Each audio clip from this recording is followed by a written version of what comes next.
हर problem की जो जड़ है वो काम है। काम मतलब कामना।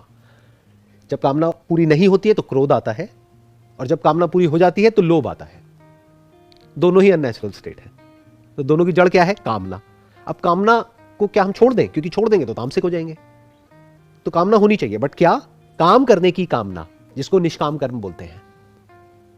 कर्म कर रहे हो लेकिन उसमें लालच नहीं है। क्यों कर रहे हो? अपनी सेल्फ ग्रोथ के लिए। तो मैंने कैसे रियलिस्टिक बनाया अपनी उस एक्सपेक्टेशन को कि मैं ये जो कर रहा हूं, ये जो नया प्रोजेक्ट, वो इसलिए कर रहा हूं क्योंकि कुछ सीखने को मिल रहा है, इसीलिए वो शुरू किया था। और में तो मेरा इंटरेस्ट ही नहीं है। और पैसे में अगर हो तो जितना मैं अपने बिजनेस से कमा रहा हूं उससे 100 गुना ज्यादा मैं यहां से कमा सकता हूं आज की डेट में, ये जो मैं सेशंस कर रहा हूं। बट उसमें तो मेरा इंटरेस्ट ही नहीं है।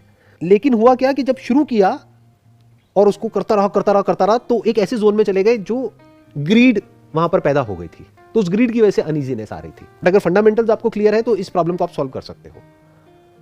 फंडामेंटल्स क्या है कि जब भी कामना आपकी अपने कर्म से हट करके फल की तरफ चली जाती है, यानी जो आउटपुट है उसकी तरफ जरूरत से ज्यादा चली जाती है, अलाइन करने के लिए आपको वो चाहिए और वो फल रियलिस्टिक होना चाहिए।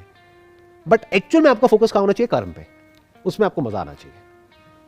और अगर उस पर आपका पूरा फोकस आ गया, फल अपने आप ही अच्छा आएगा।